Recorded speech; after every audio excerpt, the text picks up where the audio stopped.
Hello everyone, welcome to RK study info YouTube channel. ಈ ವಿಡಿಯೋದಲ್ಲಿ Karnataka public service commission ಕಡೆಯಿಂದ ಈ ಒಂದು commercial tax inspector in the department of commercial taxes ಈ ಏನು 230ಕ್ಕೂ ಹೆಚ್ಚು ಹುದ್ದೆಗಳಿಗೆ ನೋಟಿಫಿಕೇಶನ್ ಆಗಿದೆ ಆಸ್ಪಿರೆಂಟ್ಸ್. ಐ ಹೋಪ್ ನೀವೆಲ್ಲ ಅದಕ್ಕೆ ಅಧ್ಯಯನವನ್ನು ಮಾಡ್ತಾ ಇದ್ದೀರಾ, ಹಾಗೇನೆ ಅಪ್ಲಿಕೇಶನ್ ಹಾಕ್ತಾ ಇದ್ದೀರಾ. ಸೊ ಈ ವಿಡಿಯೋದಲ್ಲಿ ಈ ಪೇಪರ್ 2 ಈ ಒಂದು ಹುದ್ದೆಗೆ ನೀವು ಆಯ್ಕೆ ಆಗಬೇಕು ಅಂತಂದ್ರೆ ಏನು ಒಂದು ಕಮ್ಯುನಿಕೇಶನ್ ಪೇಪರ್ ಇದೆ, ಪೇಪರ್ 2. ಸೊ ಈ ಒಂದು ಪ್ರಶ್ನೆ ಪತ್ರಿಕೆಯನ್ನು ನಾವು ಅನಲೈಸಿಸ್ ಮಾಡೋಣ. ಇದರಿಂದ ಏನ್ ಗೊತ್ತಾಗುತ್ತೆ ಯಾವ ರೀತಿಯ ಪ್ರಶ್ನೆ ಪತ್ರಿಕೆ 2016ರಲ್ಲಿ ಕೇಳಲ್ಪಟ್ಟಿತ್ತು, ಹಾಗೇನೆ ಬಹಳ ಮುಖ್ಯವಾಗಿ ಕಡಿಮೆ ಟೈಮ್ ಇರೋದ್ರಿಂದ ಆಯ್ತಾ ಈ ಪ್ರೀವಿಯಸ್ ಇಯರ್ ಕ್ವಶನ್ ಪೇಪರ್ ಗಳನ್ನ ನೀವು ಅನಲೈಸಿಸ್ ಮಾಡೋದ್ರಿಂದ ಏನಾಗುತ್ತೆ, ಒಂದು ಕಾಂಪ್ರಿಹೆನ್ಸಿವ್ ನಾಲೆಜ್ ಡೆವಲಪ್ಮೆಂಟ್ ಆಗುತ್ತೆ. ಕಡಿಮೆ ಟೈಮ್ ಅಲ್ಲಿನೇ ನಿಮಗೆ ಯಾವ ರೀತಿ ಓದ್ಕೋಬೇಕು ಅನ್ನೋದು ಇಲ್ಲಿ ಗೊತ್ತಾಗುತ್ತೆ ಆಸ್ಪಿರೆಂಟ್ಸ್. ಸೊ ಹಾಗಾಗಿ we are going to discuss 2016 question paper in this video very briefly. ಹಾಗಾಗಿ ನಮ್ಮ ಚಾನಲ್ ನ ಮೊದಲೇವರೆಗೆ ನೋಡ್ತಾ ಇದ್ರೆ ಸಬ್ಸ್ಕ್ರೈಬ್ ಮಾಡದೆ ನೋಡ್ತಾ ಇದ್ರೆ ಸಬ್ಸ್ಕ್ರೈಬ್ ಮಾಡ್ಕೊಳ್ಳಿ, ಹಾಗೆ ಬೆಲ್ ಬಟನ್ ಅನ್ನು ಕ್ಲಿಕ್ ಮಾಡಿ. ಬಿಕಾಸ್ ನಾವು ಮಾಡುವಂತಹ ಪ್ರತಿಯೊಂದು ಕಮರ್ಷಿಯಲ್ ಟ್ಯಾಕ್ಸ್ ಇನ್ಸ್ಪೆಕ್ಟರ್ ವಿಡಿಯೋಗಳು ನಿಮಗೆ ಬಹಳ ಬೇಗ ಬಂದು ರೀಚ್ ಆಗುತ್ತೆ ಆಸ್ಪಿರೆಂಟ್ಸ್. ಓಕೆ ಆಸ್ಪಿರೆಂಟ್ಸ್, ಟೋಟಲಿ ನೀವು ಎಷ್ಟು ಎಕ್ಸಾಮ್ಸ್ ಗಳನ್ನ ಬರೀಬೇಕಾಗುತ್ತೆ? 3 ಎಕ್ಸಾಮ್ಸ್ ಗಳನ್ನ ಬರೀಬೇಕಾಗುತ್ತೆ. ಈ 3 ಎಕ್ಸಾಮ್ಸ್ ಗಳಲ್ಲಿ ಮೊಟ್ಟ ಮೊದಲನೇ ಎಕ್ಸಾಮ್ ಯಾವ್ದಾಗಿರುತ್ತೆ, ಈ ಕಂಪಲ್ಸರಿ ಕನ್ನಡ ಎಕ್ಸಾಮ್ ಅಂತೇನಿದೆ ಅದು. ಸೊ ಇದರಲ್ಲಿ 150 ಮಾರ್ಕ್ಸ್ ಒಂದು ಎಕ್ಸಾಮ್ ಇಡಲಾಗುತ್ತೆ. ಅದರಲ್ಲಿ ಮಿನಿಮಮ್ ನೀವು 50 ಮಾರ್ಕ್ಸ್ ತಗೊಳ್ಳೇಬೇಕು. 50ಕ್ಕಿಂತ ಜಾಸ್ತಿ ತಗೊಂಡ್ರು ಓಕೆ, ಬಟ್ 50ಕ್ಕಿಂತ ಜಾಸ್ತಿ ತಗೊಂಡ್ರೆ ಇದನ್ನ ರಿಕ್ರೂಟ್ಮೆಂಟ್ಗೆ, ಅಪಾಯಿಂಟ್ಮೆಂಟ್ಗೆ ಅಥವಾ ನಿಮ್ಮ ಮೆರಿಟ್ ಲಿಸ್ಟ್ಗೆ ಕನ್ಸಿಡರ್ ಮಾಡಲ್ಲ. ನೀವು ಎಷ್ಟು ತಗೋಬೇಕು? ಮಿನಿಮಮ್ 50+ ತಗೊಳ್ಳೇಬೇಕಾಗುತ್ತೆ. ಹಾಗೇನೆ ಫ್ರೆಂಡ್ಸ್, ಇನ್ನು ಉಳಿದಂತಹ 2 ಪೇಪರ್ಗಳೇನಿದೆ ಅದು ನಿಮ್ಮ ಅಪಾಯಿಂಟ್ಮೆಂಟ್ಗೆ ಖಂಡಿತ ಕನ್ಸಿಡರ್ ಮಾಡ್ತಾ ಇದ್ದಾರೆ. ಸೊ ಅದರಲ್ಲಿ GK 100 ಮಾರ್ಕ್ಸ್ ನ ಒಂದು ಪೇಪರ್ ಇರುತ್ತೆ. ಹಾಗೇನೆ ಇಲ್ಲಿ CP ಅಂತ ಏನ್ ಬರ್ದಿದ್ದೇವೆ ಕಮ್ಯುನಿಕೇಶನ್ ಪೇಪರ್, ಸೊ ಇದನ್ನು ಒಂದು 100 ಮಾರ್ಕ್ಸ್ ನ ಒಂದು ಎಕ್ಸಾಮ್ ಇರುತ್ತೆ. 2 ತಾಸಿನ ಟೈಮಿಂಗ್ ನ ಇದಕ್ಕೆ ಕೊಟ್ಟಿರ್ತಾರೆ ಕಮ್ಯುನಿಕೇಶನ್ ಪೇಪರ್ಗೆ. ಸೊ ನೋಡ್ತಾ ಇರಬಹುದು, ಇದು ಅಫಿಷಿಯಲ್ ಏನು PDF ನ ಬಿಟ್ಟಿದ್ದಾರೆ, ಅಧಿಸೂಚನೆಯ ಕಾಪಿಯನ್ನು ಬಿಟ್ಟಿದ್ದಾರೆ. ಸೊ ಅದರಿಂದನೇ ನಿಮಗೆ ಹೇಳ್ತಾ ಇದೀವಿ ನೋಡಿ, ಪತ್ರಿಕೆ 2 ಅನ್ನ ನಿರ್ದಿಷ್ಟಪಡಿಸಲಾಗಿರುವಂತಹ 3 ವಿಭಾಗಗಳಿಗೆ ವಿಭಾಗಿಸಲಾಗಿರುತ್ತದೆ. ಓಕೆ, ಸಾಮಾನ್ಯ Kannada it is for 35 marks, ಸಾಮಾನ್ಯ ಇಂಗ್ಲಿಷ್ 35 ಮಾರ್ಕ್ಸ್ ಅಂಡ್ ಕಂಪ್ಯೂಟರ್ ಜ್ಞಾನ ಇಸ್ 30 ಮಾರ್ಕ್ಸ್. ಸೊ ಬಹಳ ಸೈಂಟಿಫಿಕ್ ಆಗಿ ನೀವು ಅಧ್ಯಯನವನ್ನು ಮಾಡಿದ್ದೇ ಆಗಿದ್ರೆ 2 ಮಂತ್ಸ್ ಅಲ್ಲಿನೇ ನೀವು ಇಡೀ ಒಂದು ಸಿಲೆಬಸ್ ಮೇಲೆ, ಈ ಒಂದು ಕನ್ನಡ ಇಂಗ್ಲಿಷ್ ಕಂಪ್ಯೂಟರ್ ಮೇಲೆ ಹಿಡಿತವನ್ನ ಸಾಧಿಸಬಹುದು. And it is a very scoring paper, very highest scoring paper ಯಾವುದು ಅಂತಂದ್ರೆ ನೀವು ಮನಸ್ಸು ಮಾಡಿದ್ರೆ ಈ ಒಂದು ಕಮ್ಯುನಿಕೇಶನ್ ಪೇಪರ್ ಇಂದನೇ ಮಾಡಬಹುದು. ಸೊ ಹಾಗಾಗಿ ಈ ಒಂದು ಪೇಪರ್ 2016ರಲ್ಲಿ ಯಾವ ರೀತಿ ಕೇಳಿದ್ರು ಅನ್ನೋದನ್ನ ಈ ವಿಡಿಯೋದಲ್ಲಿ ನಿಮಗೆ ತಿಳಿಸ್ತಾ ಹೋಗ್ತೇವೆ. ಪ್ರತಿಯೊಂದು ವಿಭಾಗದಿಂದ ಟಾಪ್ 5 to 10 ಕ್ವಶನ್ಸ್ ಗಳನ್ನ ಡಿಸ್ಕಸ್ ಮಾಡೋಣ ಈ ಒಂದು ಸೆಷನ್ ನಲ್ಲಿ. ಓಕೆ ಆಸ್ಪಿರೆಂಟ್ಸ್, ನಾವೇನು ಪಾಠ ಮಾಡ್ತಾ ಇರ್ತೇವೆ ಅಥವಾ ಹೇಳ್ತಾ ಇರ್ತೇವೆ, ಸರ್ನ ನೀವೇನ್ ಮಾಡಿ ಬುಕ್ಸ್ ತಗೊಂಡು ಅಥವಾ ಆಯ್ತಾ ನಿಮ್ದೇನ್ ನೋಟ್ ಬುಕ್ ಇರುತ್ತೆ ಅದು ತಗೊಂಡು ನೀವು ನೋಟ್ ಮಾಡ್ತಾ ಹೋದ್ರೆ ಇನ್ನೂ ನಿಮಗೆ ಹೆಚ್ಚಿನ ಮಾಹಿತಿಗಳು ನಾವೇನ್ ಎಕ್ಸ್ಪ್ಲೇನ್ ಮಾಡುವಾಗ ಹೇಳ್ತಾ ಇರ್ತೀವಿ, ಸೊ ಅದೆಲ್ಲ ಕವರ್ ಆಗ ಹಾಗೇನೆ ಎಕ್ಸಾಮ್ಸಿಗೂ ಅದು ಕೇಳುವಂತ ಸಾಧ್ಯತೆಗಳು ಇರ್ತವೆ. ಸೊ ಈಗ ನೋಡೋಣ, ಕನ್ನಡದಲ್ಲಿ ನಿಮ್ಗೆಲ್ಲ ಗೊತ್ತಿರುತ್ತೆ ಎಷ್ಟು ಕ್ವಶನ್ಸ್ ಗಳನ್ನ ಕೇಳ್ತಾರೆ, ಟೋಟಲಿ 35 ಕ್ವಶನ್ಸ್ ಗಳನ್ನ. ಸೊ 35 ಅಲ್ಲಿ ಕೆಲವೊಂದು ಇಂಪಾರ್ಟೆಂಟ್ ಕ್ವಶನ್ಸ್ ಗಳು 2016ರ ನೇಮಕಾತಿಯಲ್ಲಿ ಕೇಳಿದ್ರು. ಓಕೆ ಫ್ರೆಂಡ್ಸ್, ಇವತ್ತಿನ ಮೊಟ್ಟ ಮೊದಲ ಪ್ರಶ್ನೆನ ನೋಡೋಣ. ಕುಸುಮ ಬಾಲೆ ಈ ಒಂದು ಕಾದಂಬರಿಯ ಕರ್ತ ಯಾರು ಅಂತ ಹೇಳಿ ಹೇಳ್ತಾ ಇದಾರೆ. ಸೊ ಕುಸುಮ ಬಾಲೆ it is a novel written by ಹೂಮ್ ಅಂತ ಹೇಳಿ ಹೇಳ್ತಾ ಇದಾರೆ. So it is written by Shri Devanura Mahadev ಅಂತ ಏನಿದ್ದಾರೆ ಅವರು. ಸೊ 1984 ಅಲ್ಲಿ ಇದನ್ನ ಬರೀತಾರೆ. ಹಾಗೇನೆ ಶ್ರೀ ದೇವನೂರ್ ಮಹಾದೇವ್ ಅವರ ಇನ್ನು ಉಳಿದಂತಹ ಕೃತಿಗಳು ಯಾವ್ಯಾವ ಅಂತ ಹೇಳಿ ಎಕ್ಸಾಮ್ಗೆ ಕೇಳುವಂತ ಸಾಧ್ಯತೆಗಳು ಇರ್ತವೆ. ಕುಸುಮ ಬಾಲೆ, ಸೊ ಗೊತ್ತಾಗಿದೆ, ಕುಸುಮ ಬಾಲೆ ಒನ್ ಆಫ್ ದಿ ಪ್ರಾಮಿನೆಂಟ್ ನಾವೆಲ್ ಇದು.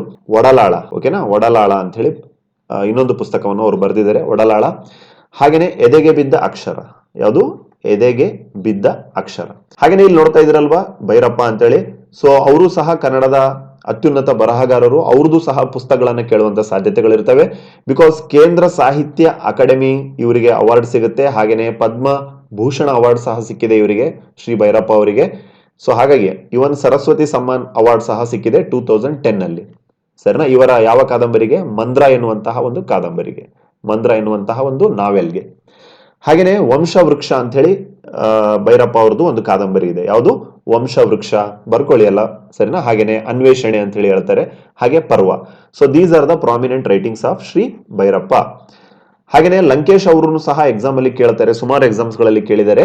ಕೆರೆಯ ನೀರನ್ನು ಕೆರೆಗೆ ಚೆಲ್ಲಿ, ಕೆರೆಯ ನೀರನ್ನ ಕೆರೆಗೆ ಚೆಲ್ಲಿ ಎನ್ನುವಂತಹ ಒಂದು ಫೇಮಸ್ ರೈಟಿಂಗ್ ನ ಅವರು ಬರೀತಾರೆ. ಹಾಗೇನೆ ಕಲ್ಲು ಕರಗುವ ಸಮಯ.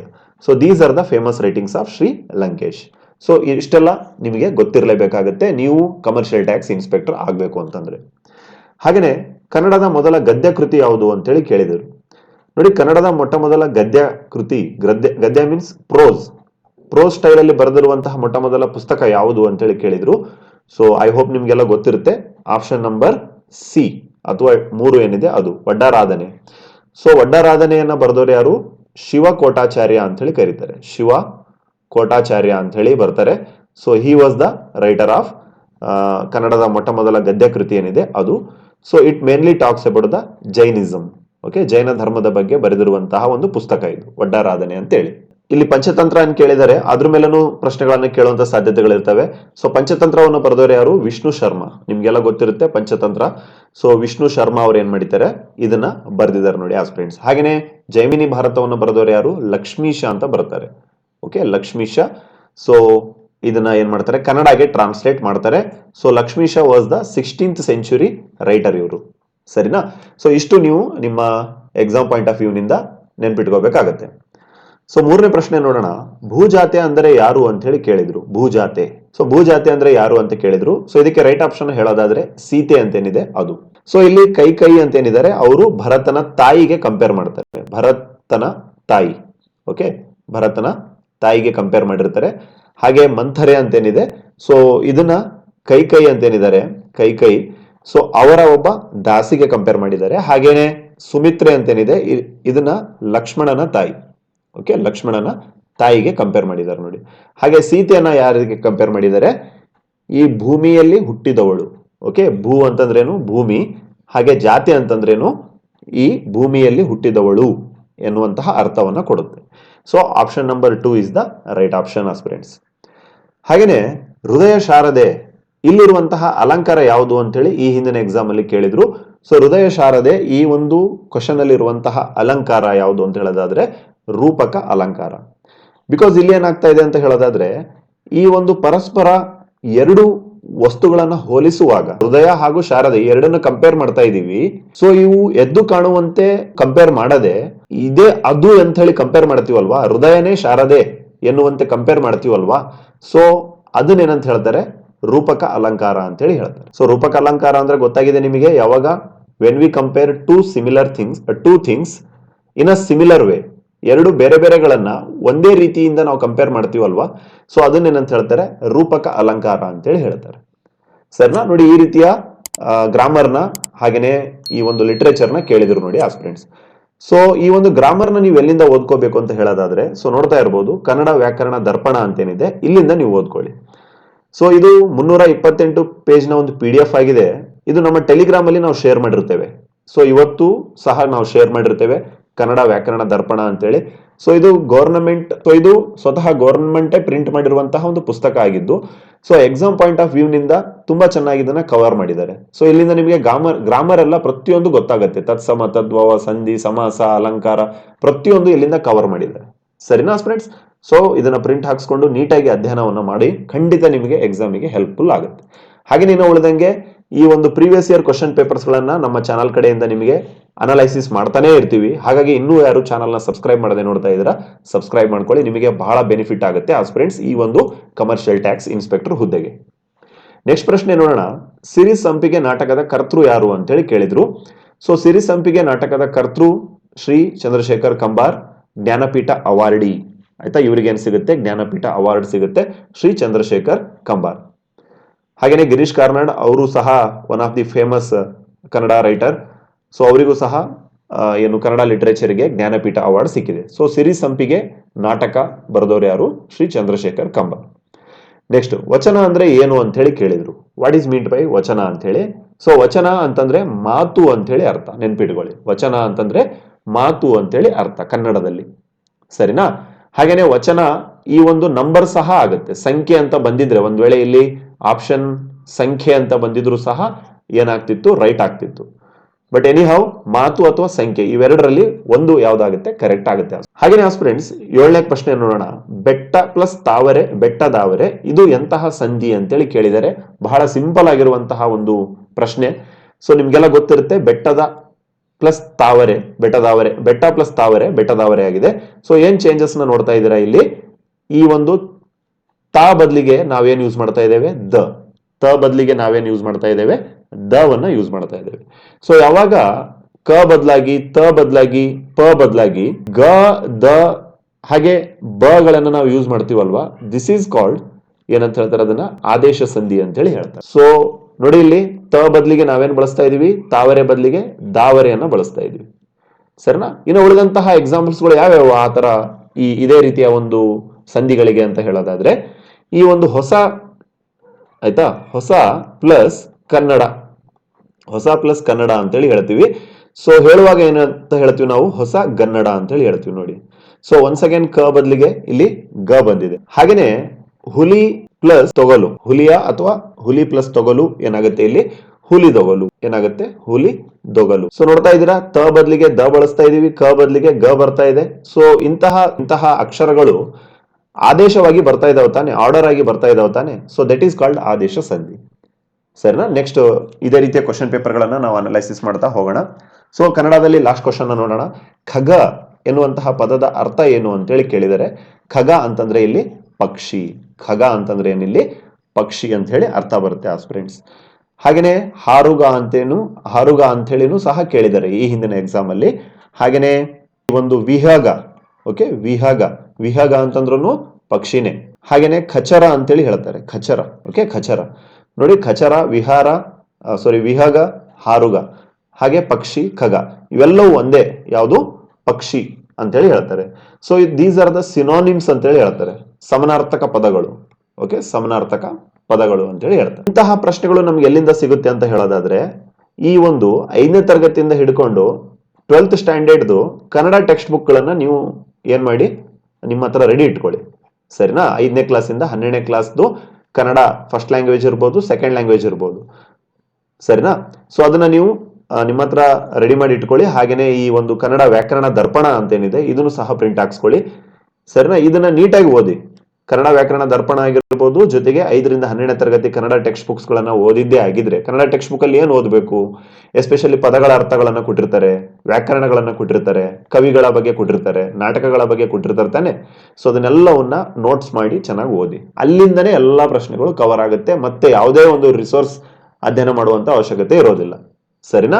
5ರಿಂದ 12ನೇ ತರಗತಿ ಕನ್ನಡ ಟೆಕ್ಸ್ಟ್ ಬುಕ್ಸ್ ಗಳು, ಜೊತೆಗೆ ಈ ಒಂದು ವ್ಯಾಕರಣ ದರ್ಪಣ, ಇದ್ರ ಜೊತೆಗೆ ಏನು ಓದ್ಕೋಬೇಕು? Group C, KPSC group C ವಿವಿಧ ರೀತಿಯ ಕನ್ನಡ ಪರೀಕ್ಷೆಗಳಿಗೆ ಕೇಳಿದಂತಹ ಪ್ರಶ್ನೆಗಳು ನಮ್ಮ ಚಾನಲ್ ಕಡೆಯಿಂದ ಬಿಡಿಸ್ತಾ ಇರ್ತೇವೆ. ಸೊ ಕಲೆಕ್ಟ್ ಮಾಡಿ. ಸೊ ಅದೆಲ್ಲ ನಿಮಗೆ ಬಹಳ ಬೆನಿಫಿಟ್ ಆಗುತ್ತೆ ನೋಡಿ ಆಸ್ಪಿರೆಂಟ್ಸ್. ಸೊ ಈಗ ನೋಡೋಣ ಈ ಒಂದು ಇಂಗ್ಲಿಷ್ ಅಲ್ಲಿ ಯಾವ ರೀತಿಯ ಪ್ರಶ್ನೆಗಳನ್ನ ಕೇಳಿದ್ರು ಅಂತ ಹೇಳಿ. ಓಕೆ ಆಸ್ಪಿರೆಂಟ್ಸ್, ಈಗ ನೋಡೋಣ ಸಾಮಾನ್ಯ ಇಂಗ್ಲಿಷ್ ಅಲ್ಲಿ ಎಂತಹ ಪ್ರಶ್ನೆಗಳನ್ನ ಕೇಳಿದ್ರು ಅಂತ ಹೇಳಿ. ಸೊ ಇಲ್ಲಿ ಹೇಳ್ತಾ ಇದ್ದಾರೆ, the following questions design to test your familiarity with the preposition. So ಈಗ ಏನ್ ಕೇಳ್ತಾ ಇದಾರೆ? ನಿಮಗೆ ಪ್ರಿಪೋಸಿಷನ್ಸ್ ಗಳನ್ನ ಕೇಳ್ತಾ ಇದ್ದಾರೆ. ಸೊ ಕನ್ನಡ 35 ಕ್ವಶನ್ಸ್ ಬಂದಿರ್ತವೆ, ಇಂಗ್ಲಿಷ್ 35 ಕ್ವಶನ್ ಬಂದಿರ್ತವೆ ಅಂತ ಗೊತ್ತು ನಿಮಗೆ. ಸೊ ಕನ್ನಡ ಈಗ ನಾವು ನೋಡಿದ್ವಿ ಎಂತೆಂತ ಕ್ವಶನ್ಸ್ ಗಳು ಬಂದಿತ್ತು ಅಂತ ಹೇಳಿ. ಸೊ ಈಗ ನೋಡ್ತಾ ಇದೀವಿ ಇಂಗ್ಲಿಷ್ ಎಂತಹ ಪ್ರಶ್ನೆಗಳನ್ನ ಈ ಹಿಂದಿನ ಎಕ್ಸಾಮ್ ಅಲ್ಲಿ ಕೇಳಿದ್ರು ಅಂತ ಹೇಳಿ. ಸೊ ಮೊಟ್ಟ ಮೊದಲ ಪ್ರಶ್ನೆ ಯಾವುದ್ರ ಮೇಲೆ ಬೇಸಿದೆ? ಪ್ರಿಪೋಸಿಷನ್ಸ್ ಗಳ ಮೇಲೆ ಬೇಸಿದೆ ನೋಡಿ. ಪ್ರಿಪೋಸಿಷನ್ಸ್ ಅಂತಂದ್ರೆ ಏನು? ಪ್ರಿಪೋಸಿಷನ್ಸ್ ಅಂತಂದ್ರೆ ಸ್ಥಾನ ಸೂಚಕಗಳು ಇನ್ ಕನ್ನಡ. ಸ್ಥಾನ ಸೂಚಕಗಳು ಅಥವಾ ಸಂಬಂಧ ಸೂಚಕಗಳು ಅಂತೇಳಿ ಹೇಳ್ತಾರೆ, ಸಂಬಂಧ ಸೂಚಕಗಳು. ಎಕ್ಸಾಂಪಲ್ ಹೇಳೋದಾದ್ರೆ, ಈ ಒಂದು ವಿತ್ ಅಂತ ನೀವು ನೋಡಿರ್ತೀರ ಅಥವಾ ಕೇಳಿರ್ತೀರ, ಬಳಸಿರ್ತೀರ. ಓಕೆನಾ? ಹಾಗೇನೆ ಬೈ ಅಂತ, ಇಂಟು, ಅಬೌವ್, ಅಂಡರ್. ಸೊ ಇಂತಹ ವರ್ಡ್ಸ್ ಗಳನ್ನ ಏನಂತ ಕರೀತಾರೆ ಇಲ್ಲಿ? ಪ್ರಿಪೊಸಿಷನ್ಸ್. ನೋಡಿ, ಪ್ರಿ ಅಂದ್ರೆ ಮೊದಲು, ಪೊಸಿಷನ್ ಅಂತಂದ್ರೇನು? ಸ್ಥಾನ. ಸೊ ಸ್ಥಾನದ ಮೊದಲು ಬರುವಂತಹ ವರ್ಡ್ ಗಳನ್ನ ಪ್ರಿಪೊಸಿಷನ್ಸ್ ಅಂತ ಹೇಳಿ ಕರೀತಾರೆ. ಸೊ ಇದನ್ನ ನೋಡಿ, ಇಲ್ಲಿ ಎಷ್ಟು ಚೆನ್ನಾಗಿ ಕೇಳಿದ್ದಾರೆ, ಟು ಟೆಸ್ಟ್ ಯುವರ್ ಫ್ಯಾಮಿಲಾರಿಟಿ. ಸರಿನಾ? ನಿಮಗೆ ಫ್ಯಾಮಿಲಾರಿಟಿ ಅಂತಂದ್ರೆ ಗೊತ್ತಿರುವಂತಹ ಪ್ರಿಪೊಸಿಷನ್ಸ್ ಗಳನ್ನ ಇಲ್ಲಿ ಕೇಳ್ತಾ ಇದ್ದೇವೆ ಅಂತ ಹೇಳಿ ಹೇಳ್ತಾ ಇದ್ದಾರೆ.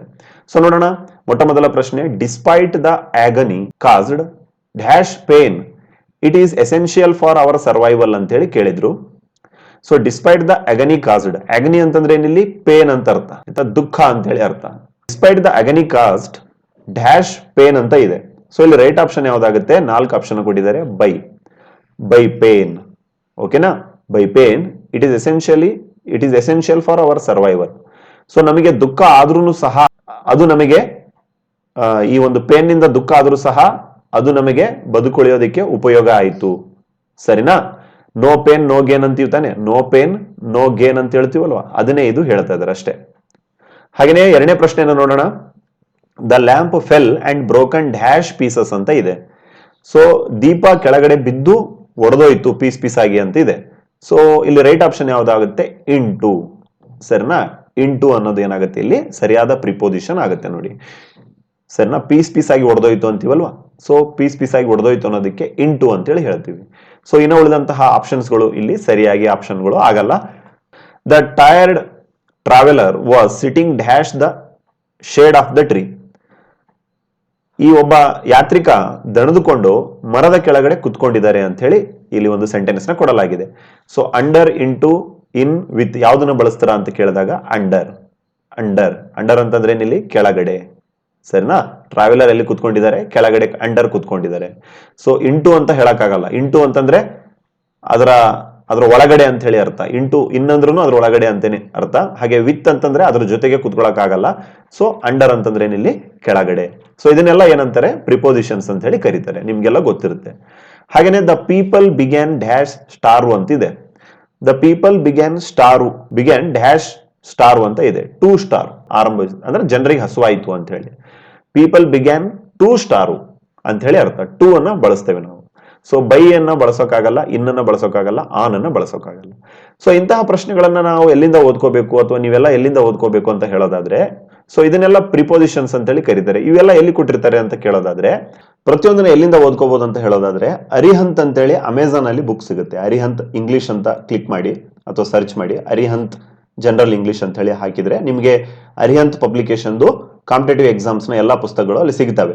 ಸೊ ಅಲ್ಲಿ ನೀವು ಅರಿಹಂತ್ ಜನರಲ್ ಇಂಗ್ಲಿಷ್ ಅಂತ ಏನು ಬುಕ್ ಇದೆ ಅದನ್ನ ತಗೊಂಡು ಅಧ್ಯಯನವನ್ನ ಮಾಡಿ, ಹಾಗೇನೆ ನೋಟ್ಸ್ ನ ಮಾಡ್ತಾ ಮಾಡ್ತಾ ಅಧ್ಯಯನವನ್ನ ಮಾಡಿ. ಹಾಗೆ ನಮ್ಮ ಚಾನಲ್ ಕಡೆಯಿಂದ previous year KPSC group C ಪರೀಕ್ಷೆಯ ಇಂಗ್ಲಿಷ್ ಪ್ರಶ್ನೆ ಪತ್ರಿಕೆಗಳನ್ನು ಬಿಡಿಸ್ತಾ ಇರ್ತೇವೆ. ಸೊ ಅಲ್ಲಿಂದನೂ ನಿಮಗೆ ಅನೇಕ ಪ್ರಶ್ನೆಗಳು ಎಕ್ಸಾಮಿಗೆ ಖಂಡಿತ ಸಹಾಯ ಆಗುತ್ತೆ ಆಸ್ಪಿರೆಂಟ್ಸ್. ನೆಕ್ಸ್ಟ್ ಪ್ರಶ್ನೆನ ನೋಡೋಣ. ನೋಡಿ, ಇಲ್ಲಿ ಹೇಳ್ತಾ ಇದ್ದಾರೆ 40ರಿಂದ 45ನೇ ಕ್ವಶನ್ಸ್ ಗಳನ್ನ ಸಿನಾನಿಮ್ ಗಳನ್ನ ಕೇಳಿದ್ದಾರೆ. ಸಿನಾನಿಮ್ ಅಂದ್ರೆ ಏನು? ಸಮಾನಾರ್ಥಕ ಪದಗಳು. ಸರ್ನ ಸಮಾನಾರ್ಥಕ ಪದಗಳನ್ನ ಕೇಳಿದ್ದಾರೆ. ಒಂದು ಪದಕ್ಕೆ ಇನ್ನೊಂದು ಅಲ್ಟರ್ನೇಟ್ ಪದವನ್ನ ಇಲ್ಲಿ ಕೇಳಿದೆ. ಯಾವ ರೀತಿ ಕನ್ನಡದಲ್ಲಿ ಪಕ್ಷಿ ಅಂತ ನೋಡಿದ್ವಲ್ವಾ ಅದೇ ರೀತಿ. ಸೊ ಮೊಟ್ಟ ಮೊದಲನೇದಾಗಿ ನೋಡ್ತಾ ಇರಬಹುದು ಡಿಗ್ರೇಸ್ ಅಂತ ಇದೆ. ಡಿಗ್ರೇಸ್. ಸೊ ಡಿಗ್ರೇಸಿಗೆ ಸಮನಾಗಿರುವಂತ ಪದ ಸಿನಾನಿಮ್ ನ ಇಲ್ಲಿ ಕೇಳ್ತಾ ಇದ್ದಾರೆ. ಸರಿನಾ? ಸಿನಾನಿಮ್ ಅಂದ್ರೆ ಸಮಾನಾರ್ಥಕ ಪದ. ಆಂಟೋನಿಮ್ ಅಂದ್ರೆ ಏನು? Opposite word. ಸೊ ಡಿಗ್ರೇಸ್ಗೆ ಸಮನಾಗಿರುವಂತಹ ಪದ ಯಾವುದು ಅಂತ ಹೇಳೋದಾದ್ರೆ ಡೆವಿಯೇಟ್ ಅಂತೇನಿದೆ ಅದು. ಡಿವಿಯೇಟ್ ಮಾಡೋದು. ಡಿಗ್ರೇಸ್ ಅಂತಂದ್ರೆ ಏನು ಹೇಳಬೇಕಾಗಿರುತ್ತೆ ಅಥವಾ ಏನು ಬರಿಬೇಕಾಗಿರುತ್ತೆ ಅದನ್ನ ಸ್ಕಿಪ್ ಮಾಡಿ ಟೆಂಪರರಿ ನೀವು ಸ್ಕಿಪ್ ಮಾಡ್ತೀರಾ. ಸೊ ಅಂತಹ ಒಂದು ಘಟನೆಗೆ ಏನಂತ ಕರೀತಾರೆ? ಡಿಗ್ರೇಸ್ ಅಂತ ಹೇಳಿ ಹೇಳ್ತಾರೆ. Living the main subject temporary in speech ಅಥವಾ ರೈಟಿಂಗ್. ಸರಿನಾ aspirants? Okay. So that is also called deviate ಅಂತ ಹೇಳಿ ಅಂತಾರೆ ನೋಡಿ ಆಸ್ಪಿರೆಂಟ್ಸ್. ಹಾಗೆ ನೀನು ಉಳಿದಂತಹ ಏನು ಆಪ್ಷನ್ಸ್ ಗಳಿದಾವೆ, ಕನ್ಫ್ಯೂಷನ್, ಟ್ರಬಲ್, ಅವೆಲ್ಲ ಏನಾಗಲ್ಲ, ಇಲ್ಲಿ ರೈಟ್ ಆಪ್ಷನ್ಸ್ಗಳು ಆಗಲ್ಲ. ಹಾಗೇನೆ ನೋಡಿ ಗ್ಲೀ ಅಂತೇನಿದೆ, ಗ್ಲೀ. ಸೊ ಇದರ ಒಂದು ಸಮಾನಾರ್ಥಕ ಪದವನ್ನ ಕೇಳಿದ್ದಾರೆ. ಗ್ಲೀ ಅಂತಂದ್ರೇನು ನೋಡಿ, ಈ ಪದನೇ ಹೇಳ್ತಾ ಇದೆ. ಗ್ಲೀ ಅಂತಂದ್ರೇನು? ಹ್ಯಾಪಿ ಆಗೋದು ಅಂತ ಹೇಳಿ. ಹಿಗ್ಗು ಅಂತ ಹೇಳಿ ಅರ್ಥ ಕನ್ನಡದಲ್ಲಿ. ಹಿಗ್ಗು, ತುಂಬಾ ಖುಷಿಯಾಗಿ ಹಿಗ್ತಿರ್ತಾನೆ ನೀವು. ಸೊ ಗ್ಲೀ. ಸೊ ಅದನ್ನ ಇನ್ನೊಂದು ಪದದಲ್ಲಿ ಯಾವ ರೀತಿ ಹೇಳಬಹುದು? ಡಿಲೈಟ್. ಡಿಲೈಟ್. ನೆಕ್ಸ್ಟ್ ಟ್ಯಾಸಿಟರ್ನ್ ಅಂತ ಇದೆ ನೋಡಿ. ಟ್ಯಾಸಿಟರ್ನ್ ಇದರ ಒಂದು ಸಮಾನಾರ್ಥಕ ಪದವನ್ನ ಇಲ್ಲಿ ಕೇಳ್ತಾ ಇದ್ದಾರೆ. ಟ್ಯಾಸಿಟರ್ನ್ ಅಂತಂದ್ರೇನು? ಟ್ಯಾಸಿಟರ್ನ್ ಅಂತಂದ್ರೆ saying very little. Saying very little, ತುಂಬಾ ಕಡಿಮೆ ಪ್ರಮಾಣದಲ್ಲಿ ಮಾತನಾಡು. ಸೊ ತುಂಬಾ ಕಡಿಮೆ ಪ್ರಮಾಣದಲ್ಲಿ ಮಾತನಾಡು ಅಂತ ಗೊತ್ತಾಯ್ತು. ಸೊ ಇದರಲ್ಲಿ ಯಾವ್ದು ಆಪ್ಷನ್ ರೈಟ್ ಆಗುತ್ತೆ? ಟಾಕ್ಟೇಟಿವಾ, ಟಾಲ್ಕೇಟಿವಾ, ರಿಸರ್ವ್ಡಾ, ಟೆಂಪರಾ, ಸೆನ್ಸಿಟಿವಾ? ಸೊ ಇಲ್ಲಿ ರೈಟ್ ಆಪ್ಷನ್ ಯಾವ್ದಾಗುತ್ತೆ? ರಿಸರ್ವ್ಡ್ ಅಂತೇನಿದೆ ಅದು.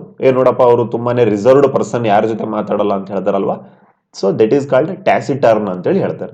ಸೊ ನೀವು ರಿಸರ್ವ್ ಬದಲಾಗಿ ಟ್ಯಾಸಿಟರ್ನ್ ಅಂತ ಹೇಳಿ ಬಳಸಬಹುದು, ಏನ್ ತೊಂದರೆ ಇಲ್ಲ. ನೆಕ್ಸ್ಟ್ ಇಂಪೇರ್.